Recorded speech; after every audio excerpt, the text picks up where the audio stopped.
The revolution starts now.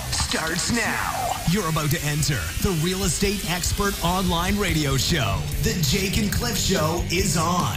Showing you how real estate investing can make your dreams, your future, your financial freedom, your reality. And now, your hosts, Jake and Cliff. Hello. This is Jake. You're on the Real Estate Expert Radio Online Show. And this is our inaugural show, and I'm really happy to be here, and I know Cliff is. One of the things that we want to do is we want to show people how to do things that probably a lot of people with licenses, certificates, and degrees said that you couldn't do in real estate.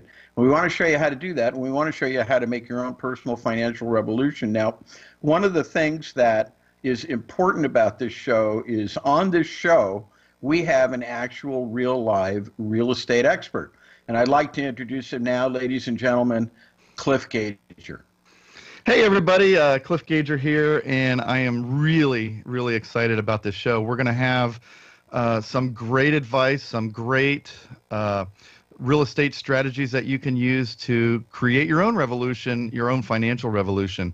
And Jake, we were just talking before the show about the different things that people like. They watch the TV shows and they watch the home flipping shows where everybody's flipping houses, and that's right. And there's a lot of people out there that want to get involved in it, but there's a big wall to climb, and it's called the educational wall. And that's what we want to do in this show is make this available for anybody that wants to give us a shot. It's really easy when you know what to do and you know the right things to do. And there's a lot of educational stuff out there available, but you don't really know what's the right thing to do, the wrong thing to do. But as you were saying earlier, I've got 26 going on 20. Yeah, it's 2018. I wanted to ask you that. Yeah.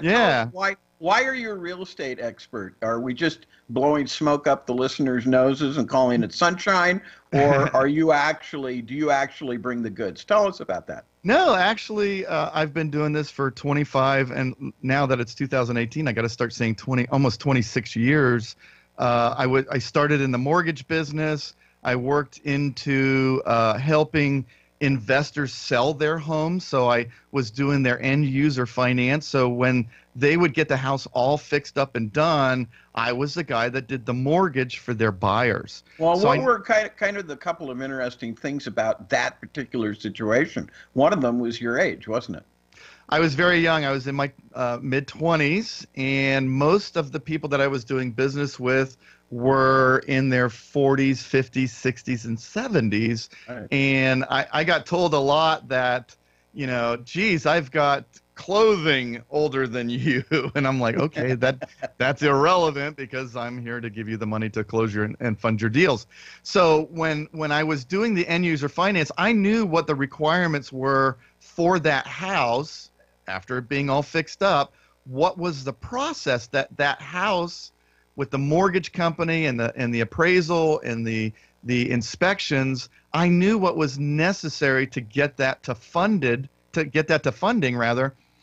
So I kind of walked into this backwards. I walked into this with the knowledge of what needed to be produced by buying a house and fixing it up and selling it. So I also, you'll hear this a lot in this industry, I was a hard money lender to the investors. So I knew exactly what they were paying for the houses.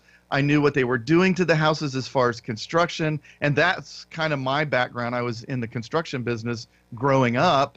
And when I went and tied all these things together, I realized that I needed to be doing this for myself. And I started buying and fixing and selling houses myself. I opened a real estate office. I opened a mortgage company. We did, hundreds and hundreds of loans a year to end users, to real estate investors, fixing up the houses, selling them, the whole gambit. I think the only thing that I didn't do was own a title company. But that, you take that and you do that for 20-something years. On top of that, around 1997-ish, I started helping other people learn how to do this and teaching people how to do it via the seminar industry. So If you don't know me, I'm all over the internet. Some people do know me. I've been helping the guru's guru. I'm called the guru's guru. I don't know if I like that or not, but What does that actually mean? Why do they call you that? well, when I would go out and I would do these training sessions for these people that would go through, and you'd see an infomercial or Well, ad. let's take a moment and let's break this down. How does the business model for the seminar industry go? Well, technically, you see an ad on Facebook now, or you see a radio ad, or you hear a radio ad. You see like an infomercial on television that takes you to go see such and such's ways to real estate riches, or whatever Right. they want to call it. You go to the event, and who's there at the event? Who's there at the event? A bunch of salesmen. Okay. It's generally not the person that you're expecting to see from the TV show or wherever. But you get there, and they just try to tell you how you need this training, and they take you. And one of the things that I'm sorry, I interject there because we step on each other a lot when we talk at live events. Well, wait, aren't you in the law business? I am in the law business. So you're a professional interjector. Well, that's right, except that I get found in contempt of court a lot for doing stuff like that. So I had to stop doing that. I had to be careful. But the thing that I wanted to point out is that I am a real estate investor also, and I'm a student of real estate investing, and I have been since the early 80s. And one of the things I found out going to the seminars, because I'm just going to inject the novitiate investor's rationale for investing, why they do this. They want to go to the free event. Why do they want to go? A, it's free. They don't have to spend any of their hard-earned Monday. B, they're hoping that they're going to get something out of it, something that they can take so it can be a kind of a little, aha, I got this from you. Now I can go out and be a professional real estate investor. Yeah. And that doesn't happen, of course. But one of the annoying things is that I found that these salesmen used to do, and they are salesmen, and I want to get back to that in a minute, and I want you to continue what you were talking about. But they'll talk about some deal. They'll talk about some aspect of real estate. But it seems like they come in the middle of Act 2 on what you're talking about. Yes. You're thinking, did I not get here in time? Yes. Did I not show up in time to hear the Even if you were there early. So you're desperately writing notes, hoping that they'll refer back to the beginning, and they never do. And why do they never do that, Cliff? Well, that's because at the end of that free presentation, they're probably going to sell you a 3-day class. Or they're not something, there to teach you something. They're there to sell you something. They're salespeople. So, and a lot of people are becoming aware of this, of how it works and everything. And it's a common model. And what would happen is the basic way that you would do this, and you would go to the free event, then you go to this 3-day event that's like $2,000 or whatever they charge for you, whatever they can get. It's different in different locations. Right. If you're in California, it's $2,000, $2,500. If you're in Oklahoma or somewhere way out in like Missoula, Montana, it's $900, and it's the same thing. And comparatively speaking, ours are much less. But we'll go into that later. Let's get back on what we were talking about. Well, and so what happens next? So okay, you go to the 3-day event. At the 3-day event, they're just teaching you enough to make you want more, and then they pitch you this big $40,000, $50,000 program that guess who shows up to teach that? Me. That's what I would do. And so that's where you come in on this whole model. And that's how I got into the business of doing the seminars, and then I formed my own company that delivered to the gurus. I'm sorry, I am stepping on you, but I want people to understand this. Why didn't the guys up on stage teach it?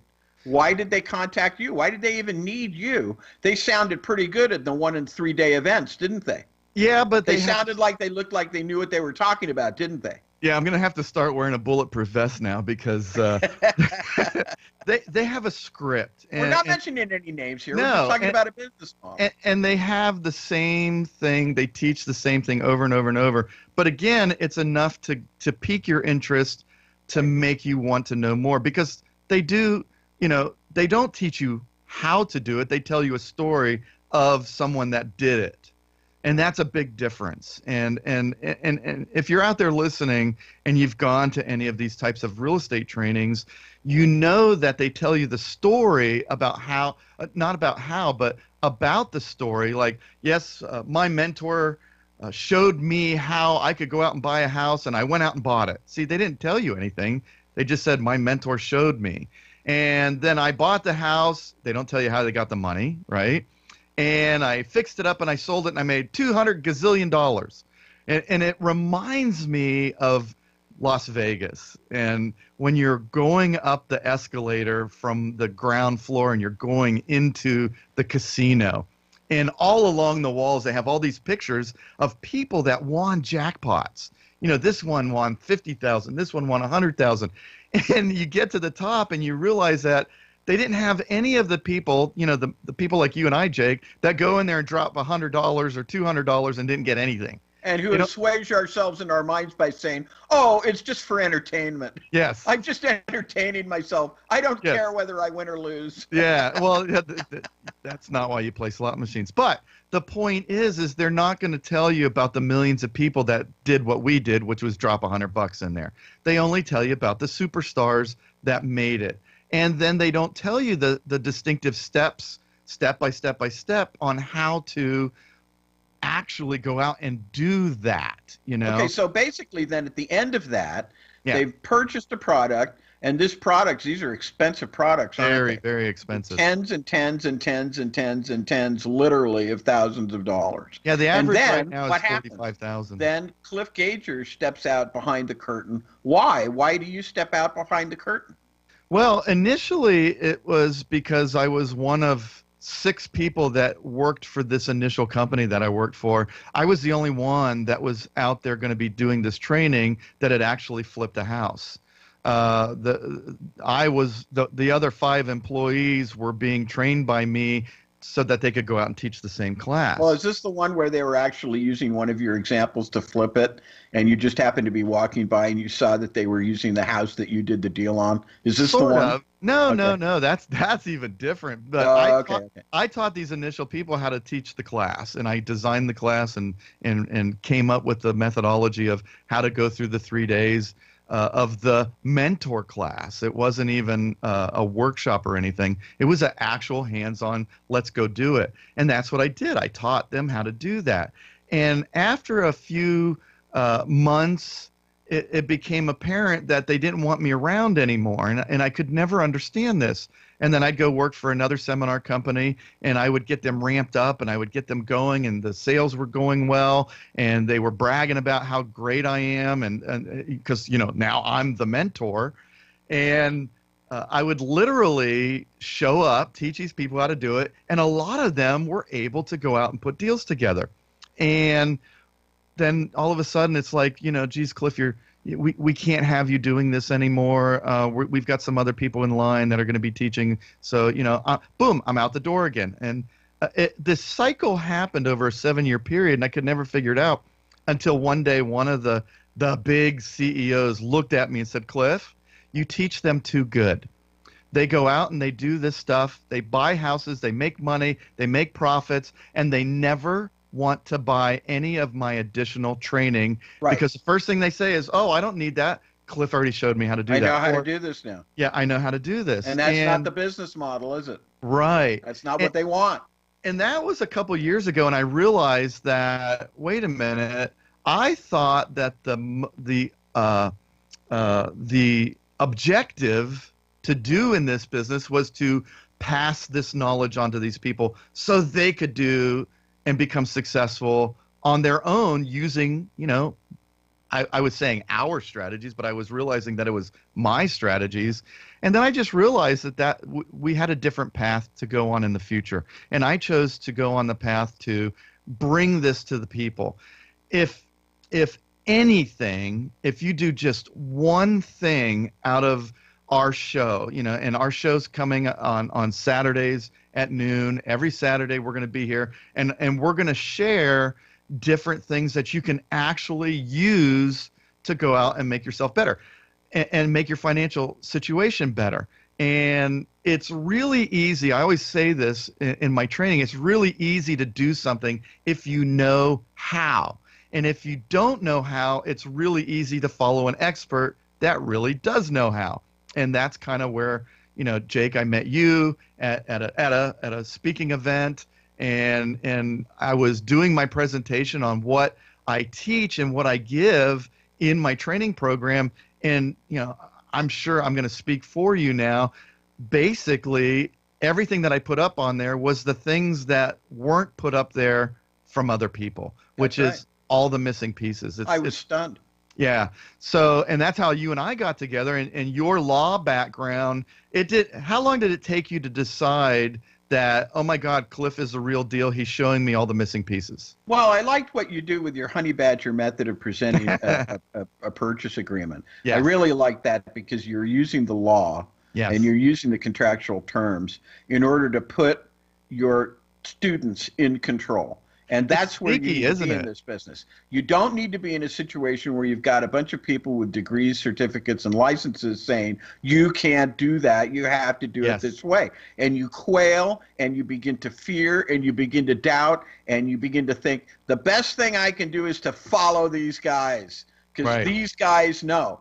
But the best thing we're telling you, and we're going to repeat this over and over and over and over to you again, is that you have to be the expert. Yes. You must be the expert, because that's the only way that this is going to work for you.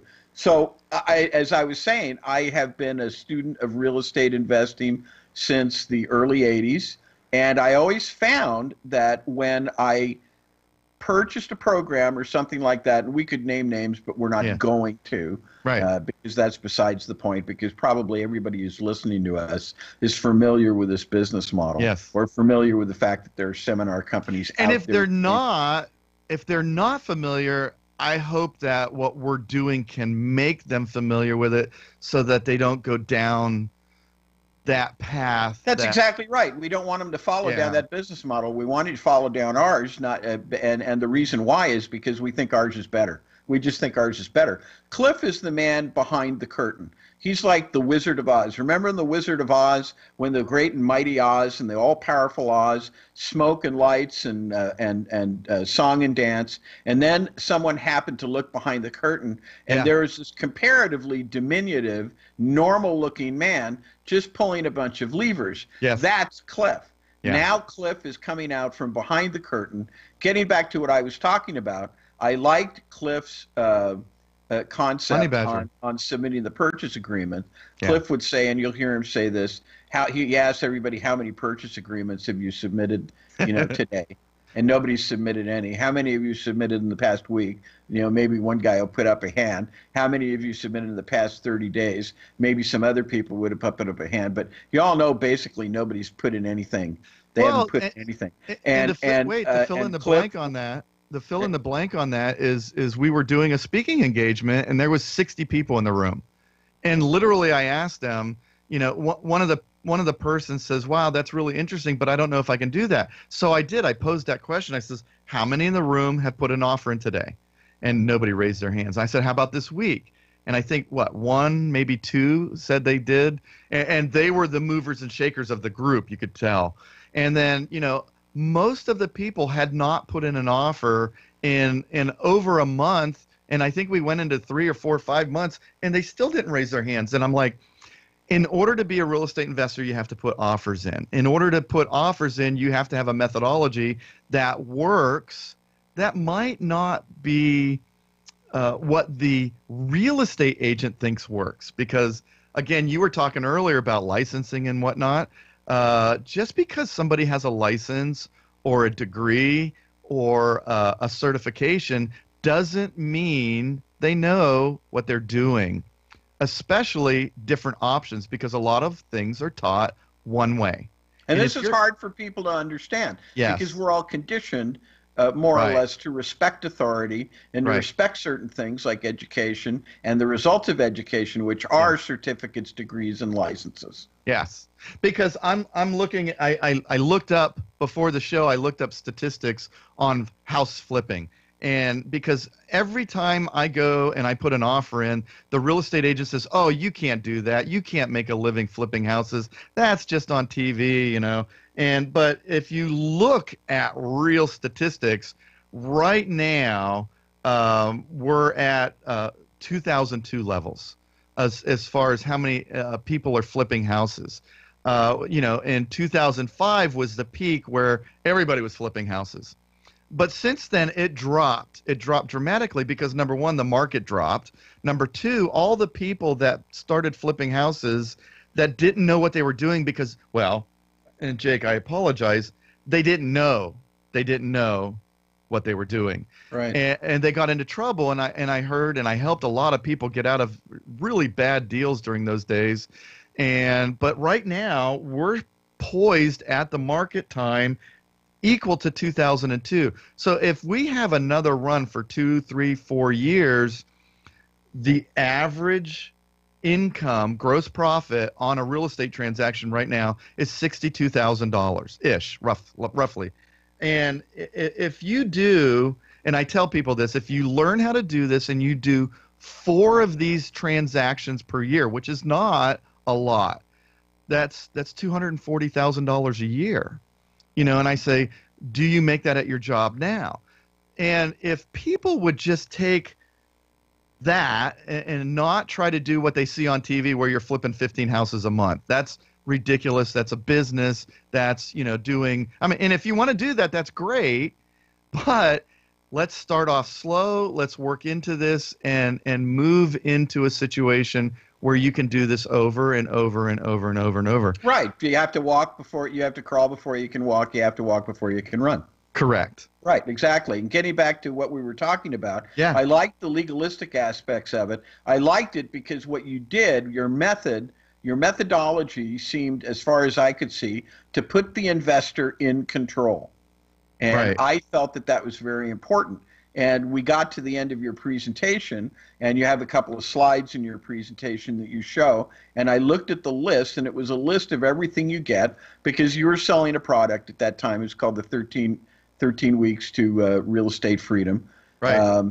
And you listed every single thing. And I looked at it, and I don't kind of want to say it was an epiphany, but it was one of these, oh my goodness moments where you look and you say, this guy has got everything right on this.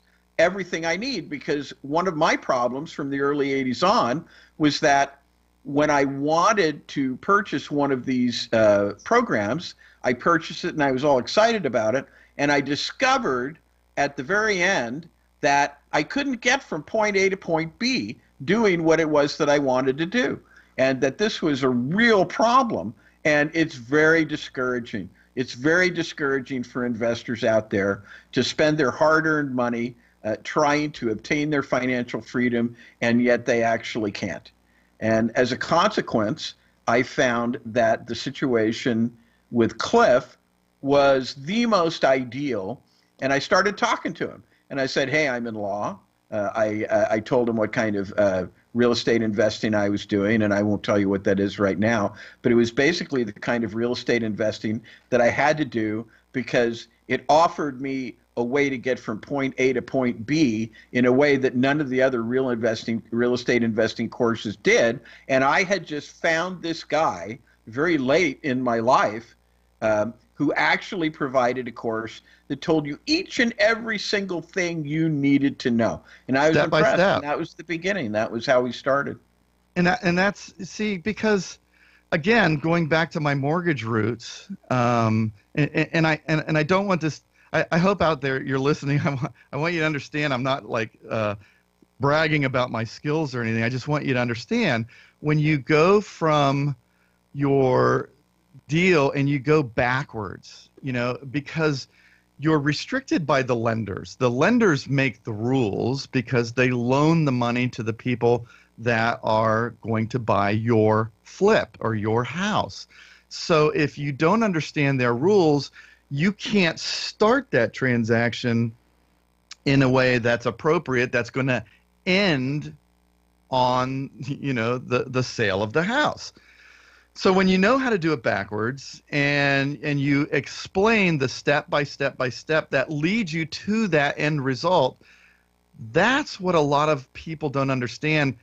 Jake, I speak at a lot of engagements around the nation. Yes, you do. And I remember I was at a location, and this young guy was up there on stage, and just absolutely ill prepared. And I kind of, everybody that knows me knows I'm a nice guy and I like to help people, and I wanted to run up there on stage and help this guy, but I was like, well, wait a minute, he's my competition here too. Oh yeah, I remember that one. and he failed cake. I don't know if that's a word anymore. It used to be, fail cake. You mess up so bad that his slideshow wasn't working, so he picked up his laptop and he was showing his laptop to the audience, the screen, and he's like making up excuses. But the key thing that he said that really made me worry about and kind of push me into this, what we're doing today, is the radio show and bringing my training and knowledge and experience to people to help them. He said that you're an expert. And he told the audience, the whole audience, you are an expert. He says, I have now flipped 5 houses, and I'm an expert. How many houses have you flipped, Cliff?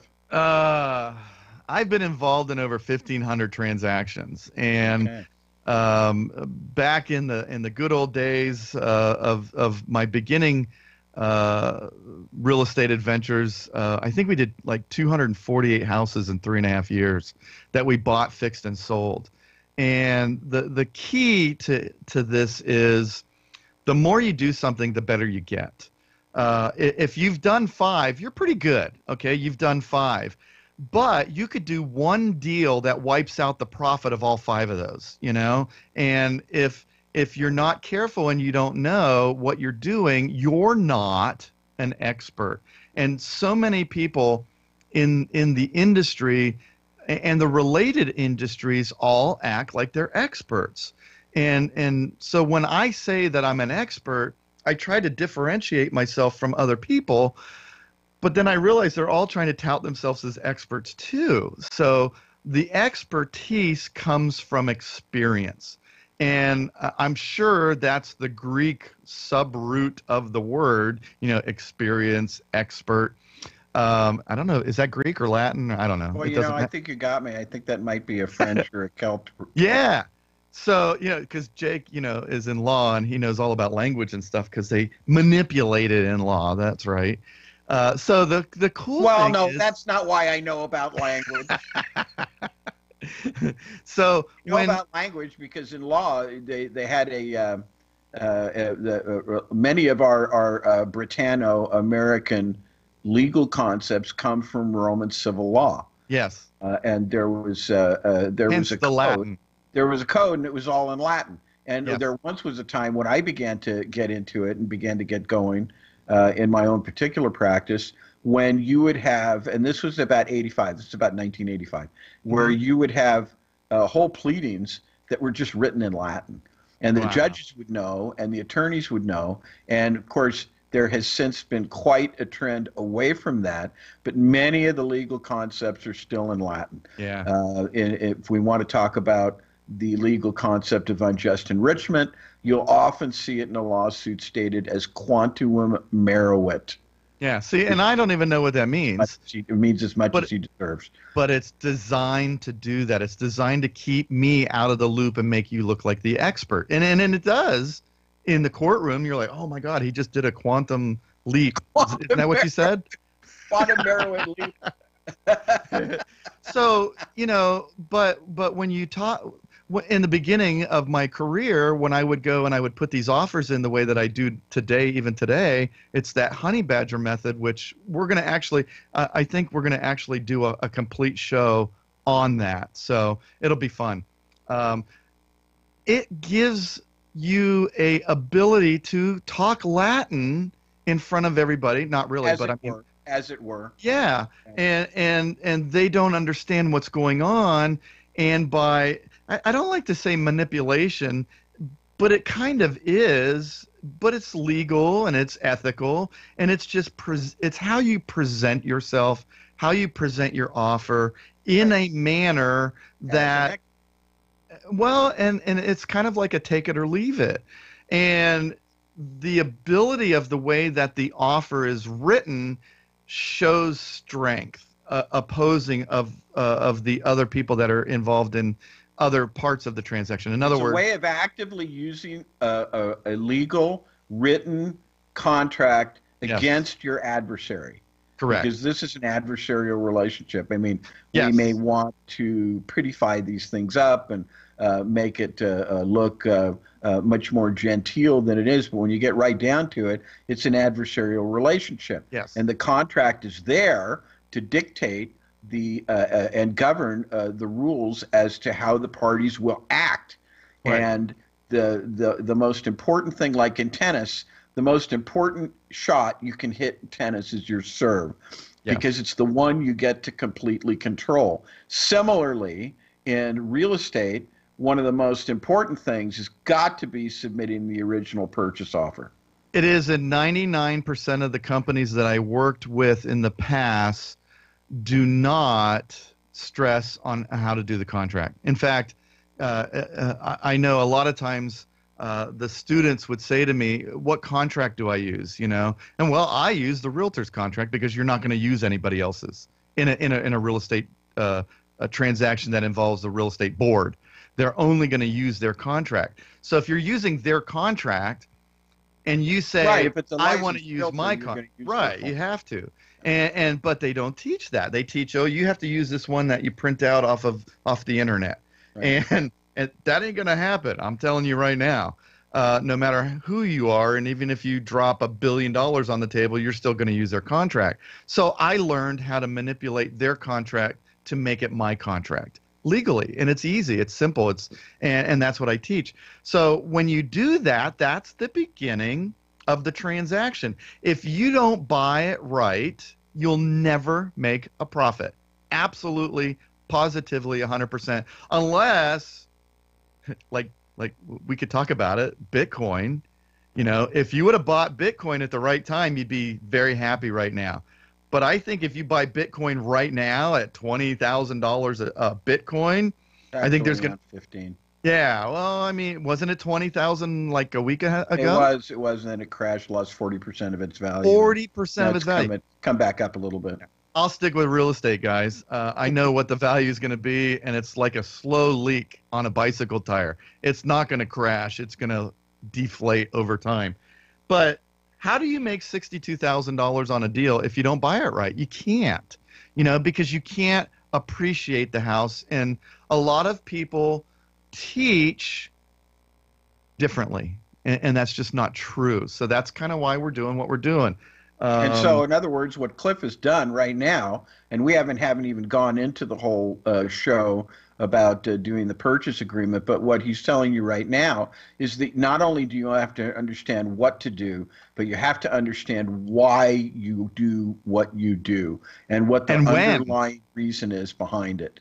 And when and how and absolutely why. Nobody teaches the why, because they just go out and do it this way. So you can't logically go out and do something if you don't understand it.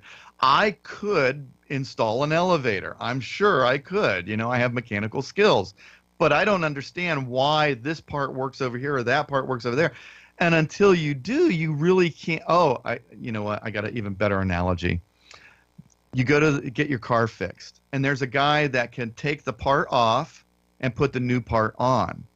That's not a mechanic. The mechanic is the guy that says, you need to take this part off and replace it because this is the problem.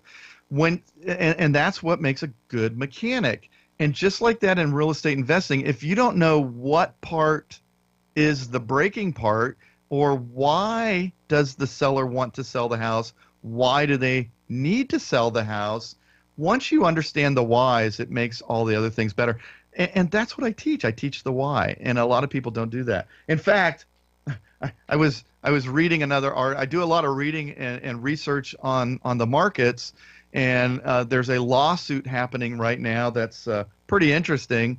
A licensed real estate agent was married to a contractor. And what they did, and this is an actual thing. I'm not going to say when it happened or where it happened, but this happened in February of 2017. And it's actually in Texas somewhere. They bought a mid-century house from the realtor, and apparently the realtor and her husband, the contractor, bought, fixed, and sold the house. They flipped the house.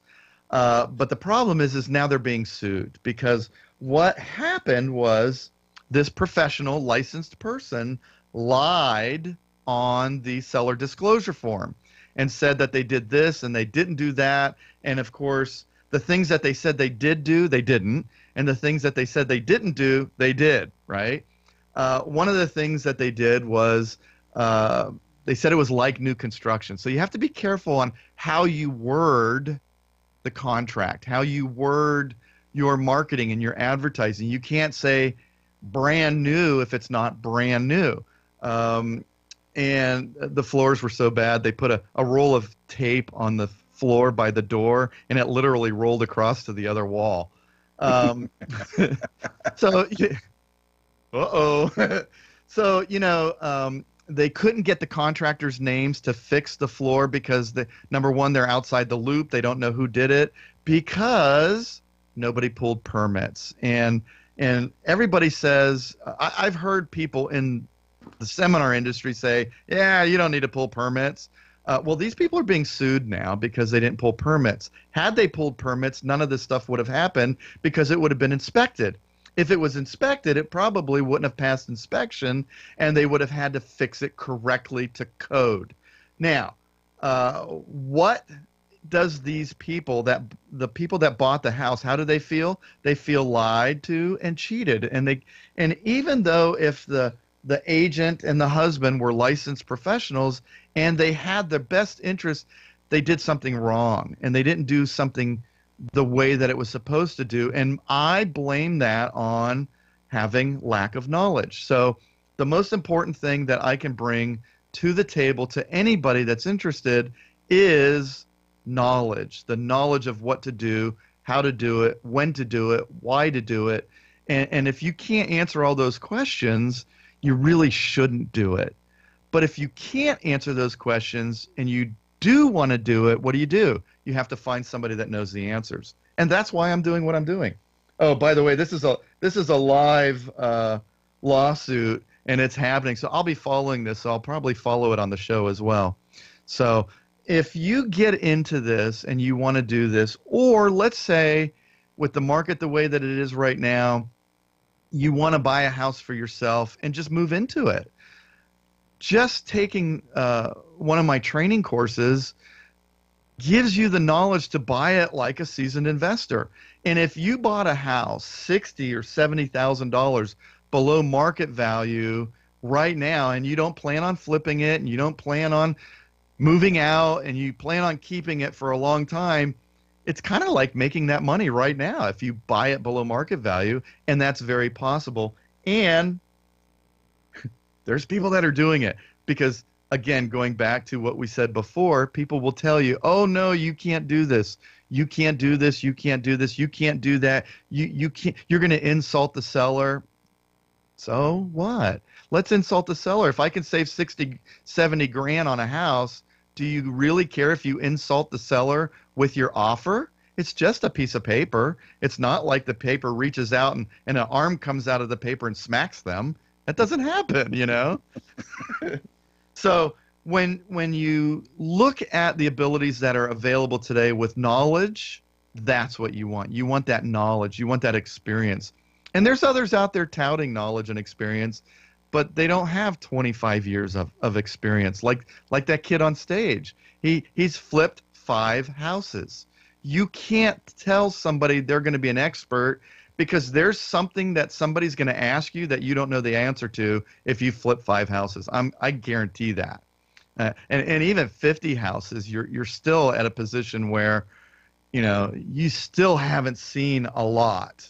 you still haven't seen everything. And every day, Jake and I run into things that are brand new and like Northern California, where they said, "Oh, you can't title the house that way," and I've been doing it for 15 years, 20 years, and now all of a sudden you can't do it a certain way, which has been, and it's legal, So, what do you think about the people listening out there today, Jake? What do you think the number one item that they are really lacking if they want to be put yourself into their position. They want to buy a house and fix it up and sell it like they do on TV and put $50,000 in their pocket. What do you think the one thing they're lacking that they're looking for? What do you think? Because when I met you, you were looking for that one thing. What was it? I couldn't get from point A to point B. When I sat down and I broke down the programs, the educational materials they gave me, I couldn't do what it was that I wanted to do. I couldn't buy a house, or I might have been able to buy a house, but I wasn't able to market it. I didn't know what I wanted to do with it. I didn't know how to find buyers. I didn't know actually how to search for houses. I didn't know when a deal was a good deal or not. I had no idea how to renovate a house. I had no idea the process to go about for that. I didn't know what I was going to say to a buyer. Cliff, I paid for a lot of education in my time, and I found out that I really didn't know anything. And wait a minute. I didn't know anything. You're in law. You're like... that doesn't mean I know anything about real estate. Well, but you're very well educated. You know court procedural aspects of how things go down, and they teach you that in law school. Well, no, actually, they just teach you black letter law in law school. They don't teach you how to practice. Right. You have to go out and actually practice. Practice. You have to. Isn't that what they say doctors do? They're practicing medicine. Yes, that's right. And you're practicing law. I'll tell you what. Some of us wind up getting it right, but until then, but wait a minute, don't you keep practicing? Wait a minute, don't you get paid big bucks to practice? Yeah, that's right. Isn't that insane? Now, if you practice real estate investing, you're going to lose money because if you don't know what you're doing, you can't practice. There's no practice. There's no guessing. There's finite items and things that must be done. So when you said you couldn't get from A to B, do you think that I just had to realize that I couldn't do it, that I didn't have I realized once you scratch the surface on some of these things that look so easy in the seminars that they talk to you about, right, in the educational materials, it begins to raise all sorts of questions in your mind. Right. And you begin to realize as you're mulling these things over, and that's one of the things that I do in my profession is I do a lot of analysis. Yes. And I do a lot of thinking because that's what my practice, my consultancy practice requires, is right, to take a client's business problem and to look at it several different ways and to find out which is the best way is going to be to solve it. And using that and applying that to the situation, I realized that I didn't know. There were so many questions, there were so many variables, and I didn't know the answer to one of them. I didn't know the answer to a single one of them. And I say that that's the way it is for other investors too, because they purchase the same materials that I purchased. Well, and they're in the same situation that I purchased. And I would have killed almost to have a guy like you that I could have called up who would give me the answers to those questions. And it was very discouraging because I realized that I literally couldn't get there from where I was.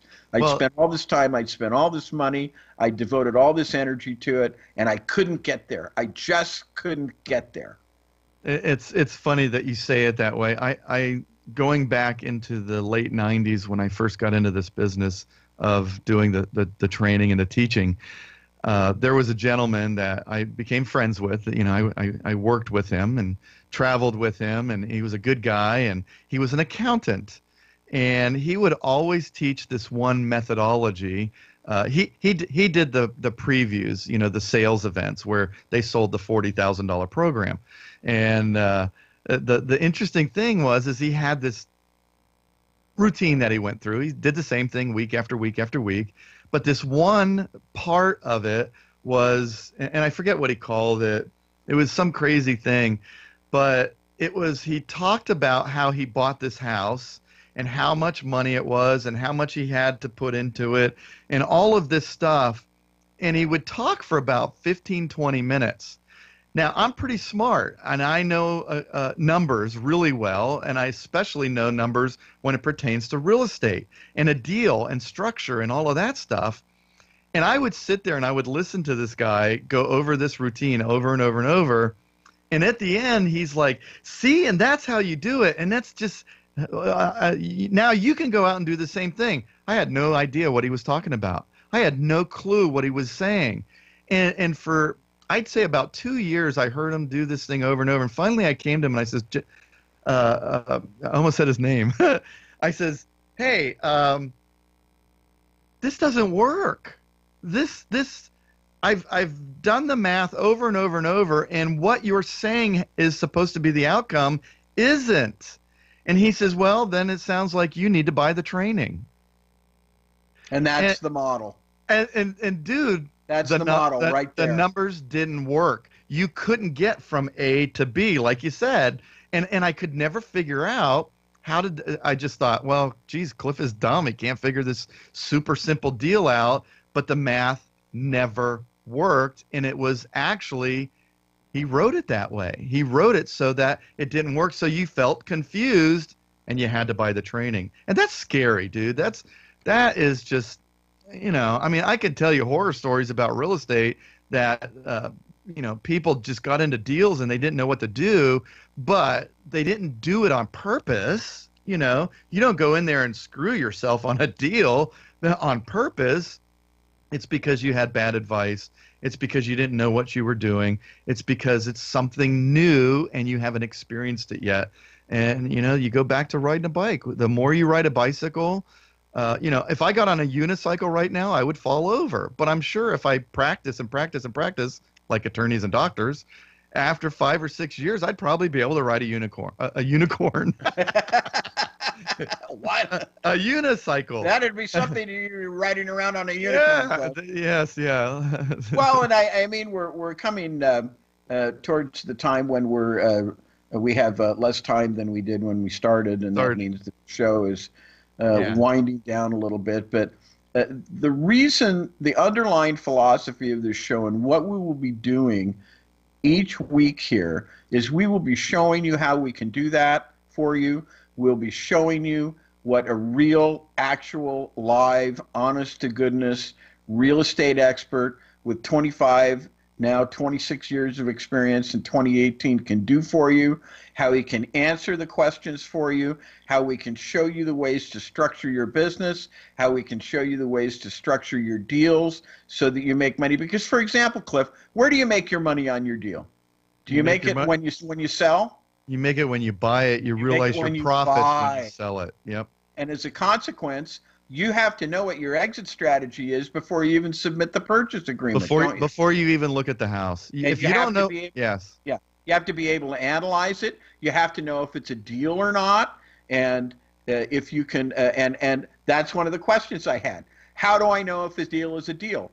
Yeah. In this show, we'll be talking about this. We'll be talking about ever so many of these things, yes, because we want to propose a different model for you, our listeners, yes, and those of you who would like to be our students and learn more about this, to show you how this actually works so you can do it yourself. There's an old story about Christopher Columbus. I don't know if it's true, but the story goes that when he came back from the New World, he was sitting at a banquet with Queen Isabella, and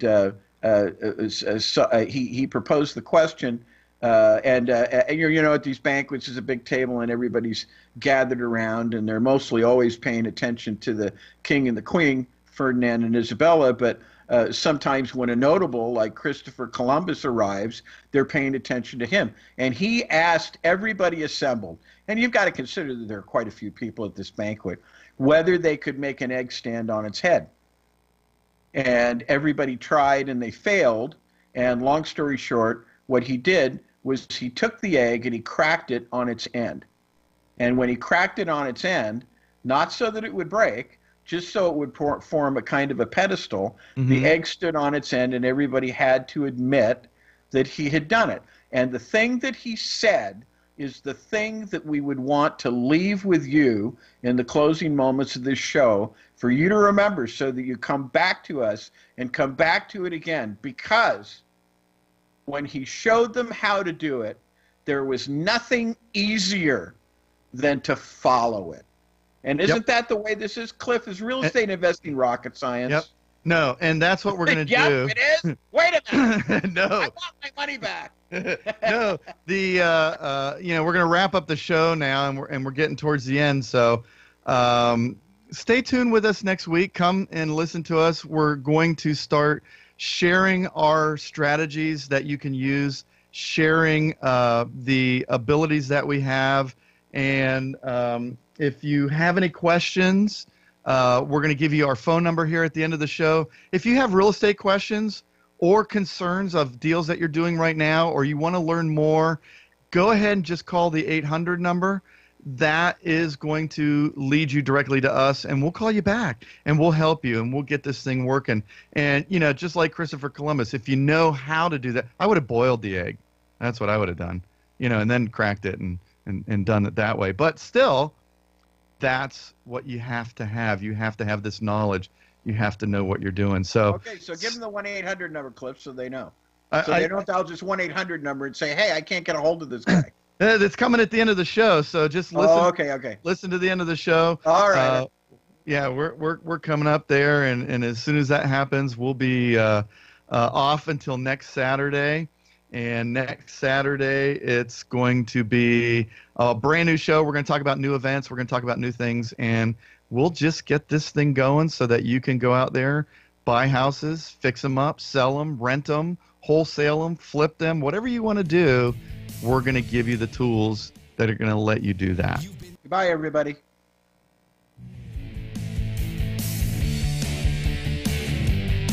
You've been listening to the Real Estate Expert Online Radio Show with Jake and Cliff. The real estate investing revolution has only just begun.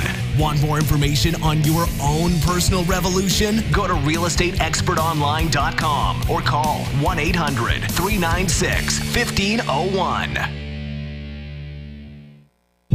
Topics and opinions expressed by the personalities on the Real Estate Online Radio Show with Jake and Cliff are for informational and entertainment purposes only. They are not to be construed as either legal, accounting, tax, investment, or other professional advice or instructions, or even as factual reporting. Please be aware that real estate investing is very risky. The investment strategies and related information mentioned on the show may not be suitable for you. All investments are subject to risks which could result in the entire loss of your investment. The owners and distributors of Real Estate Online Radio Show with Jake and Cliff advise you to always be careful and to apply due diligence for all investment information and for all decisions with respect to any potential investment or transaction. You should never rely solely on this broadcast, its content, or its participants for any personal or business decision, but should always seek the advice of your attorney, broker, CPA, financial advisor, or other trusted professional before taking action as an investor. No comment, question, or remark or other content shall be construed as an express or implied promise for the undertaking of a contract or agreement between the listener and the personalities, or constitute a waiver of any part of this disclaimer or applicable laws. Moreover, the owners and distributors disclaim any responsibility for either supplementing, correcting, or modifying the content of any broadcast or podcast produced. Nothing in this content shall be construed to encourage evasion or disobedience of any law or be deemed to constitute a submission to the jurisdiction in any state or country. Persons or entries referred to are fictional, and no depiction or reference to any person or entity is intended. Any seeming resemblance to an actual person or identity is entirely coincidental.